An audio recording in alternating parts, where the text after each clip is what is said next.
So without further ado, let us say hello to the great Dominick Cruz. How are you, sir? Oh, outstanding, Ariel. How are you is the question. I want to start with a question for you, though. Right off the bat, you're asking me questions.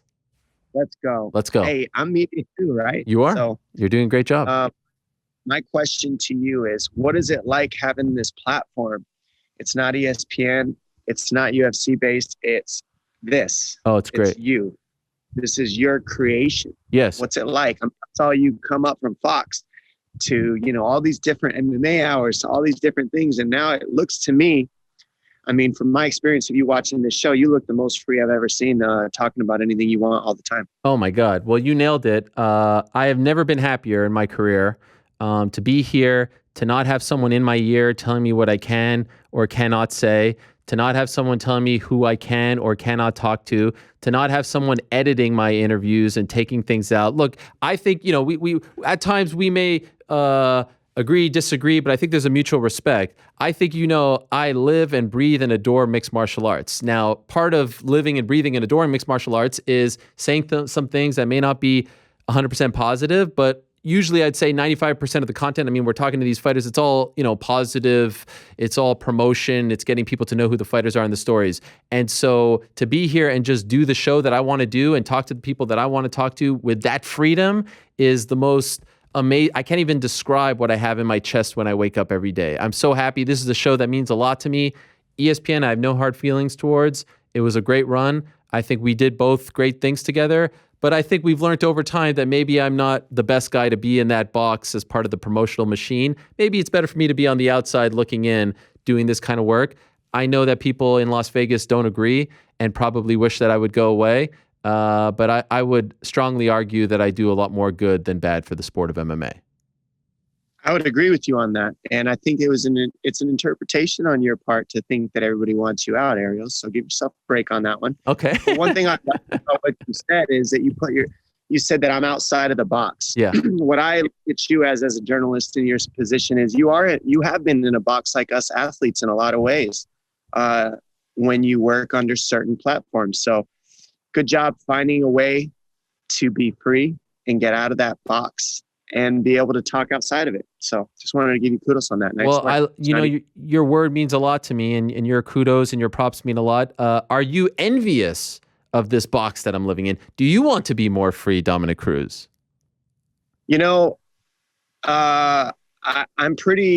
I try to be neutral and not envious of anybody or anything. I try to be neutral with it and just come from a place of what can I learn from watching somebody outside the box when I'm in the box.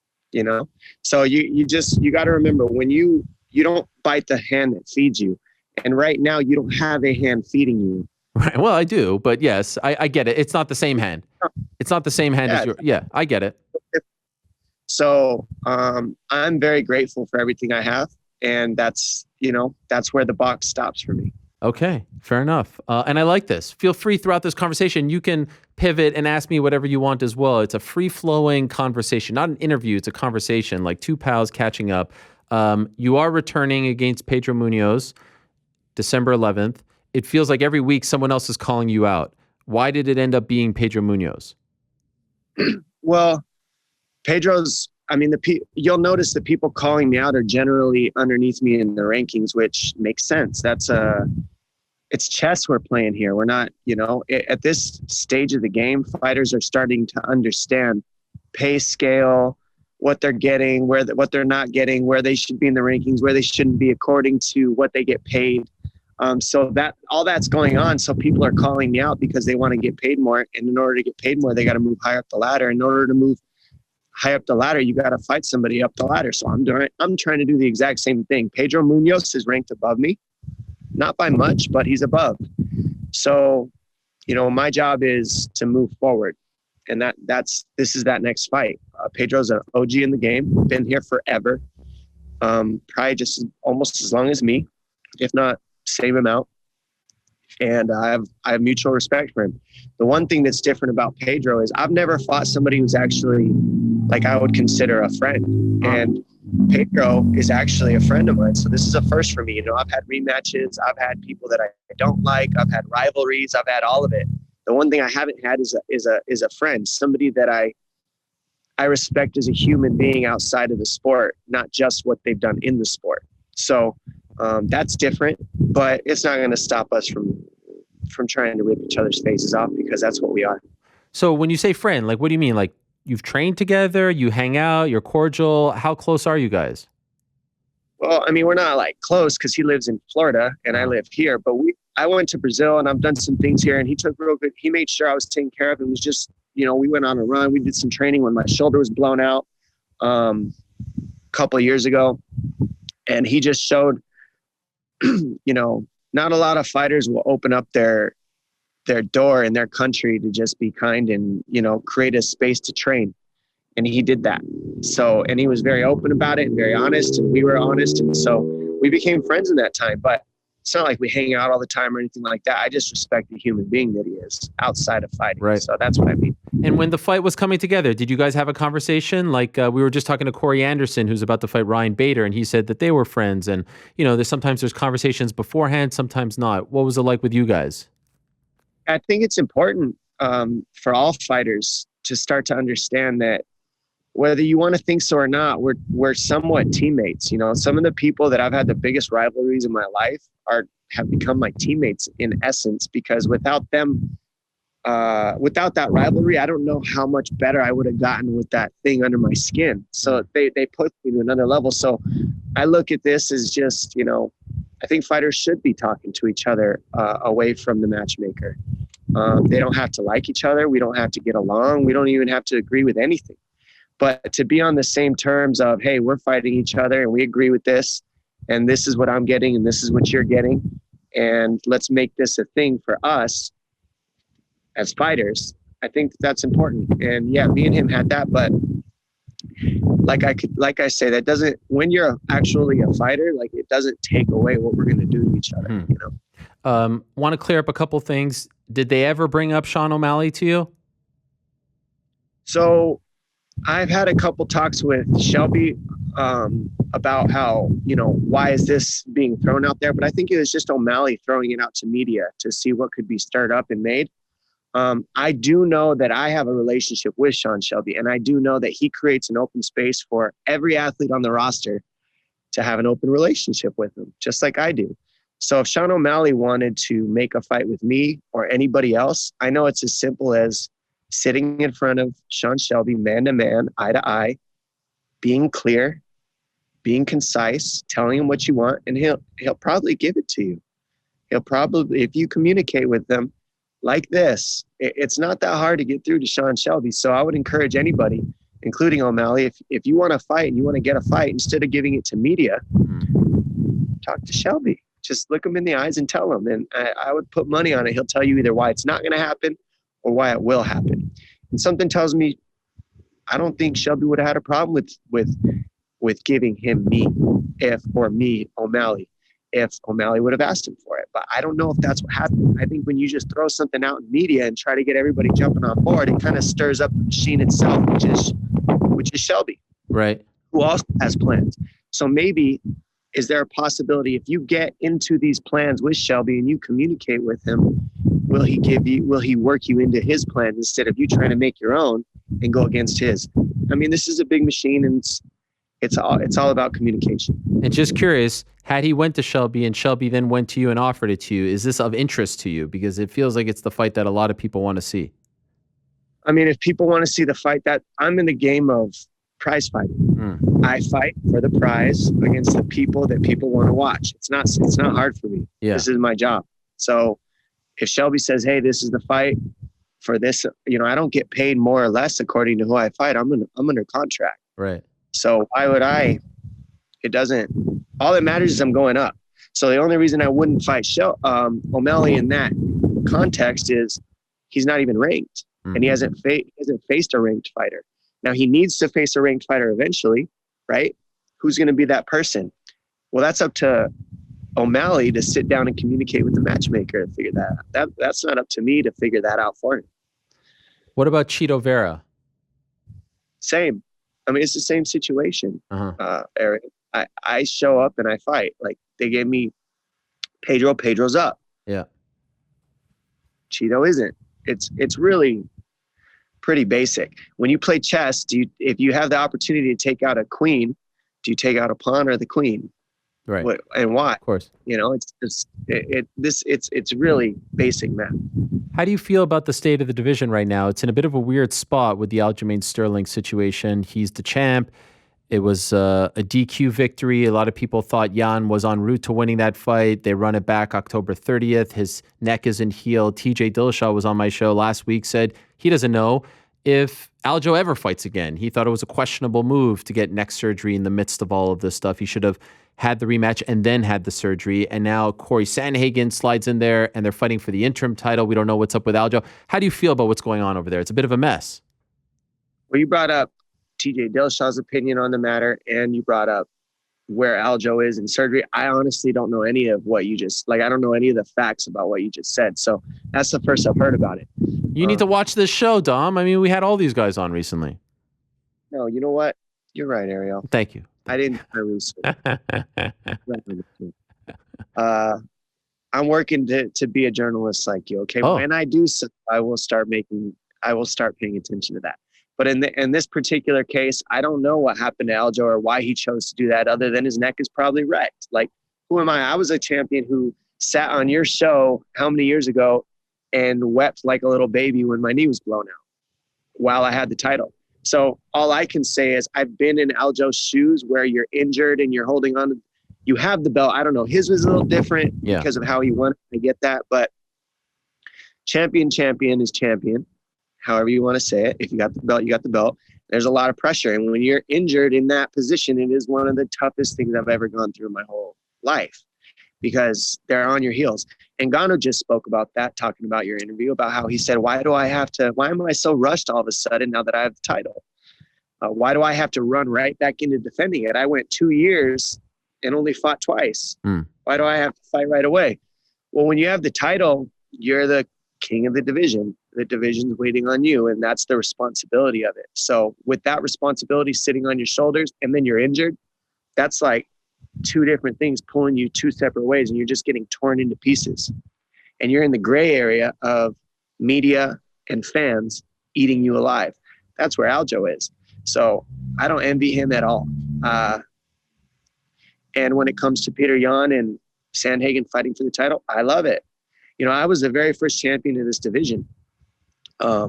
Before the weight class existed, I was fighting at 155 and 145 so that I could find a place to get my body into this position. It got created, and now people are fighting at a whole nother level, and this division's on fire, and it's probably one of the greatest divisions in the whole sport. Mm-hmm. So with all that being said, Sterling and Yan, I think they're the real title holder. Like, that's the fight to make is what I'm trying to say. Yeah. That is a beautiful fight. They're champions. I think anybody in the top 5 in the UFC is a champion. You just they're just missing it by a couple little inches, By the way, this is why I love you so much. I give you crap for not watching my Sterling Dillashaw stuff, and then you reference an interview that happened 2 hours ago on my show. What the heck? You reference Francis Ngannou. Or did you see? Be honest. Did you see a clip or did you watch it? Were you watching it live? I jumped on for a second and to see where we were at. You know what I mean? And make Ngannou's nice. He's the man. I love watching these guys become new champions and listening to what they're learning in that position. I've been there, lost it. Been there, lost it. Now I'm going for another run. I'm listening to these guys going, yep. I know how you feel. Does it feel like deja vu at times? It's just beautiful to be in this position and watch it and just go, I knew I wasn't crazy. To see these people, see these fighters squirm and be under the pressure, under the fire of let's go. It's nice to see I'm not the only one who felt that. My body got broken into shambles at that pace. So let's see how long these guys can hang on. Do you have regrets? In retrospect, you wish you did things differently? Never. Well, the only thing that I would say I would do a little bit differently is I would try to understand, look at college sports and professional sports. They start to look like when you look at the end of the season, right? for the big championship that these teams are going to win. When you get into the top 2 teams of the championship, they start looking at who's had the harder season, who's got the most injuries, who's got the most hours on the court, who had the hardest games leading up to it. All those little things get brought into play. I never used to think of it that way because the sport was so young, but this is the same way as a champion. You got a champion who's stood in there like a Dustin Poirier, for example, who's going to fight his third title fight in a year. You can't even count on 2 hands how many world champions have fought 3 times in a year in the entire lineage of the sport. That's how difficult it is to do what he's about to do. I've done it. A couple other people have done it. It's hard to fight 3 title fights in a year because the camps are so intense to get ready for 5 rounds.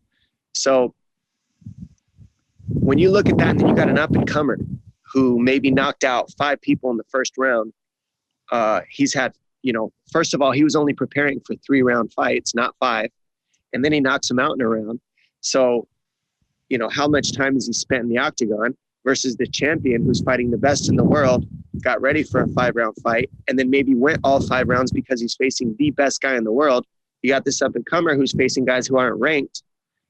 How do you level that? How do you say that that's an equal playing field, that the guy coming up fighting for the title is equal?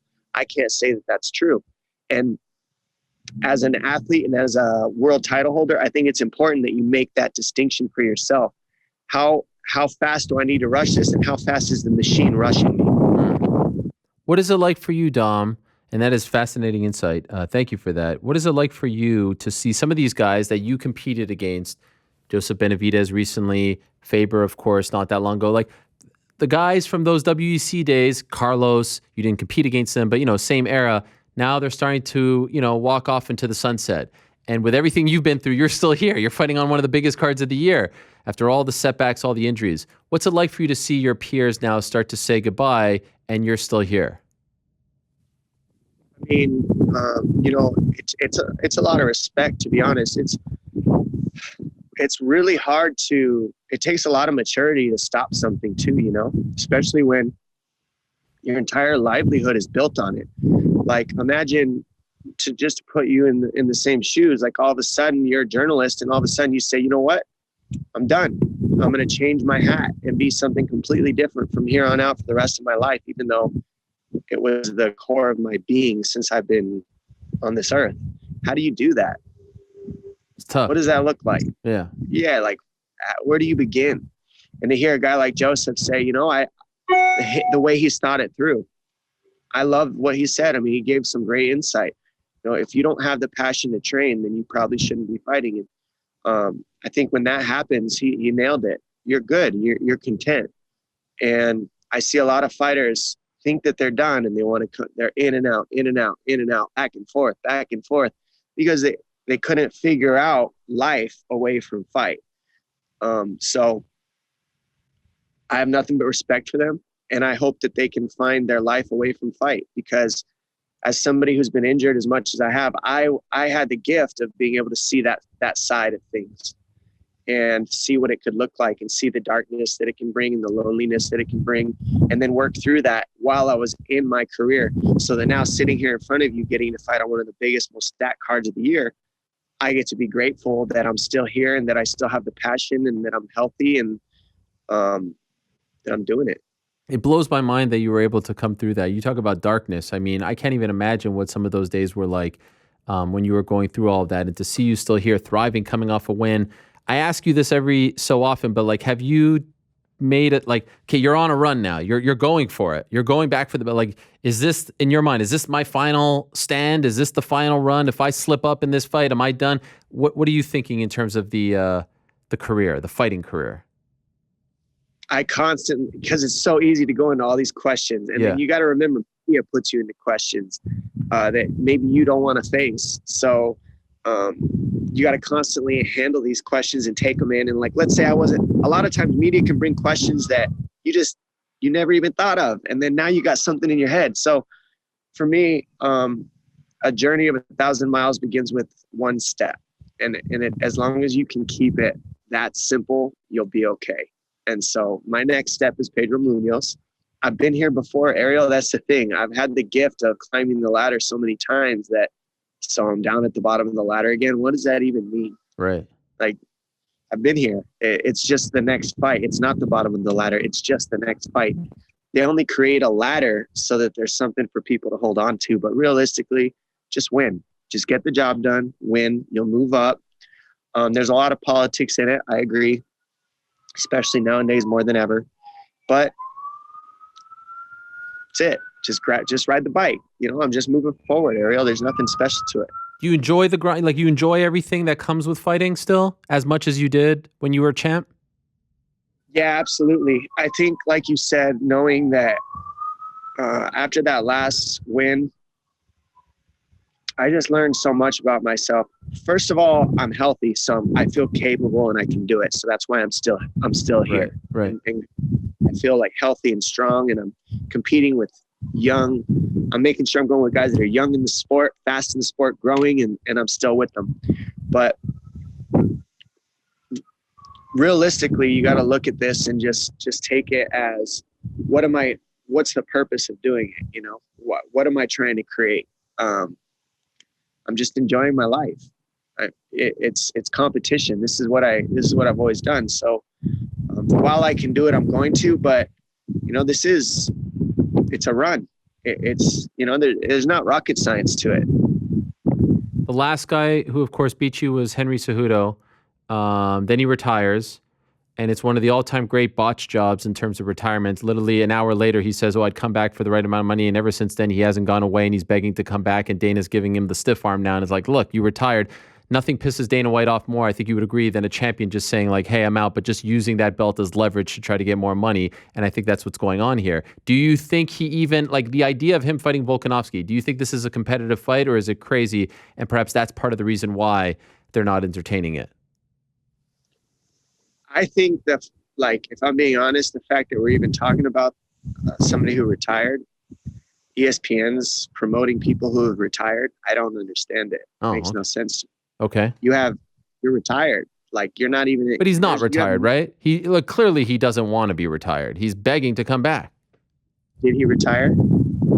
I mean, officially, or like figuratively, or literally? Is he in the testing pool? I don't think so. So I guess you could say, yeah. He's retired. There's one. All right. The other thing, if he's not in the testing pool, who knows what that means, right? Right. Two, if you're retired, then there's no vulnerability. You can say whatever you want and not be held accountable ever. There's no accountability held because you're retired. So you can run around being all these retired athletes that I don't even need to say their names and say how great you are and say all this, because there's no way to make you pay for your words. You're basically a troll.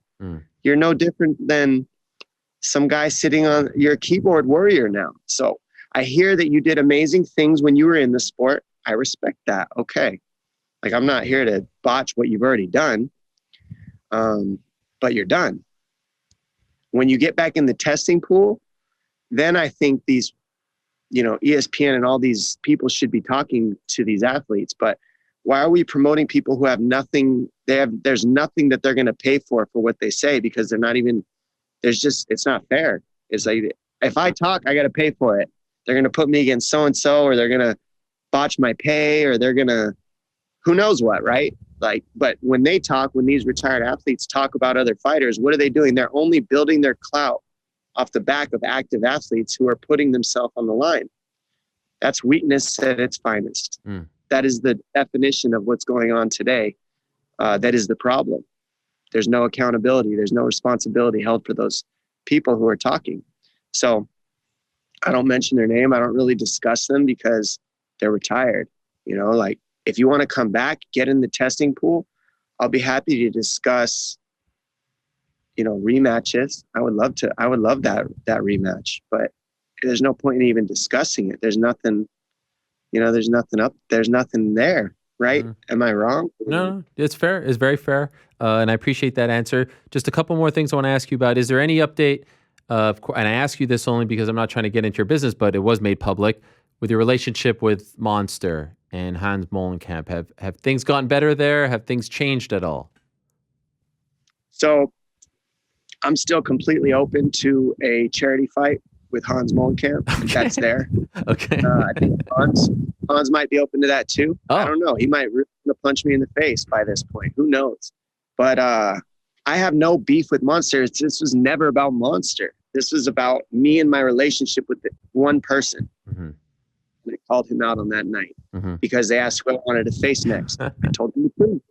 Well, yeah, I mean, you can't get mad at a guy for telling the truth. No, it's great. You know, and my beef with Monster is non-existent. There is no beef with Monster. Monster has supported athletes all over the world, and they're supporting me still to this day. Still, and they're still sponsoring you. That's great. They're one, yeah, and because me and Monster have always been cool. It was me and this person that needed to discuss things and have a clear off and some communication, and we have. And you've talked it out. Well, I mean, I'm an adult, Ariel, you know, so if I definitely talked it out, but it was coming down to the social media thing where if I take a picture with the Lamborghini, I own the Lamborghini. Once I clear it off, hey, as much as you think I'm the Lamborghini that you get to stunt in front of, let's make a clear communication and a boundary right now, you know, that can't be used. When you look at the big picture, Ariel, it comes down, I come under the context of I'm responsible for everything I create in my life. So in the end, it was my responsibility to create a boundary with this person in the first place that I didn't do, which created a resentment. You know, expectations are resentments under construction. I really expected that this guy wouldn't need my platform in order to build himself. That's like, I think like man to man, eye to eye, shouldn't have to say that to another man. However, this day and age, look at us, look all around us. That's what we're living in. We're living in this world where the internet can botch reality. People who live in a little tiny bubble in a chasm or in a cavern can look out and pretend that there's something huge. So when you grab onto people who are doing stuff in their life and you're running with it, you can now latch a hold of that and make something of yourself. What I needed to do is create that boundary. And as soon as I do that, I can be friends with anybody. Boundaries were my issue in that situation that I didn't create. And so now me and Monster, me and that person, all of us can get along. Okay. And it came down, it was my responsibility to do that. I didn't do it in the first place. And here we are. It all got worked out. Last thing before I let you go, I don't know if I've ever asked you this, and I'm curious, you know, like I grew up wanting to be in back of this microphone, talking into a microphone, being on TV, being in media. Like that was my dream. I went to school for that. This is always what I wanted to do, right? I didn't grow up wanting to be a fighter or whatever, a football player. You have become one of the best analysts in the sport, and the UFC puts you in really good spots. And I think we have to be honest, their track record of finding the right kind of talent is impeccable. They have found the right people time and again. There aren't a lot of lemons. Did you grow up looking up to other fight analysts? Not even in MMA, because of course it was relatively young for so long. I mean, for the longest time, it was just Mike and Joe, right? But boxing or did you grow up, or is this just something that you kind of stumbled into and kind of developed your own style and that was that? This happened completely by the design of the universe, Ariel. When I blew my knees out 3 times, how long are you out for knee surgery? 1 year. Yeah. Then you blow it out. Then you blow it out again. Then you tear your quad. I mean, I had a stint of about 3.5, almost 4 years of injuries where everybody left me. Nothing was going right. My life was this and that. I was depressed. So I had to find a way to make a difference, to get out of my own way. And giving back to the sport of mixed martial arts was the only thing I could find a way to get myself out of the muck that I was in. When in doubt, focus out. It might sound crazy, but when you're on the couch and you're stuck there in your own crap, you can't get yourself out. It's like being trapped in your own body. You know how Tyson Fury talks about, I was dark, I was sad, and some people use boxing to get out of that darkness. Some people use exercise to get out of that darkness. My question to every athlete on the roster and every athlete on earth is blow both your knees out, chop both your legs off, lay down on the couch, and you can no longer use your body for exercise. What now is your weapon against mental health or for mental health? Now you don't have exercise. What do you use? What's your outlet? You learn quickly the only outlet is community, is focusing out on the people around you, tapping into what you have. The quality of your life is the quality of your relationships. Depression is a selfish emotion. When you're laying on your couch and your knees are blown out and you can't move, you're sad because you can't move. But when you start focusing on, okay, I'm sad because I can't move, but who can I make a difference for? Well, what about mixed martial arts, who gave me the outlet to even be complaining about right now that I lost? What about all the athletes that I competed against that nobody knows how they fight? Nobody knows what makes them good. Nobody knows what makes them tick. Nobody knows what they go through. I'm one of them. Maybe you could create a platform to start showing what these fighters go through, Dom. Maybe you could make a bigger difference for all these people you compete against. Maybe you could be an advocate for athletes and MMA fighters who nobody really understands us. We were considered human cockfighters, like roosters that just fight each other just a decade ago. So I focused out and I found a way to make a difference for the athletes in the sport. And it ended up being media. And I didn't know that that's what it was going to be, but it just turned out to be that. And like you try to stand for fighters. I sort of moved into that place without meaning to. It's the way life unfolded because I stopped resisting what was. And what was I was hurt. You get what you get. That was my story at the moment. So instead of resisting it, I surrendered to it. And I think the biggest thing that people forget about surrender is it's looked at like you're quitting or like you're stopping. But the next level, the next frequency of surrender is what can you receive from it? So it's let go and receive is the definition of surrender. And so when I surrendered to the injuries, I got to start receiving what the gift of it was. And that was giving back to the sport, giving back to the athletes, giving back to all these fighters that even the ones that I maybe don't necessarily go eye to eye with, I look at them now as teammates. I look at this whole sport from a completely different frame of mind these days than I ever looked at before, because I've had to rewrite my belief systems as I've won and lost. And that's one of the reasons I'm here. I'd never felt that much loss in 2 years in my life. And then to come back and win again after feeling that loss, there's no understanding of yourself like that. So any athlete who left the sport undefeated, I question, are you really undefeated or did you not challenge yourself as hard as you could have? And if you did, what would it look like on the other side? Wow, what an answer. I mean, the name that I think of at the end there is Khabib. Are you referring to him? You said it, not me, but anybody. He's the most famous one. Anybody who leaves undefeated in this sport, I get it, you're undefeated. But are you undefeated, or could you have just pushed a little harder to get that next level and get that loss and then come back and reclaim the loss with a win and then see what your next level, what your next evolution in life is?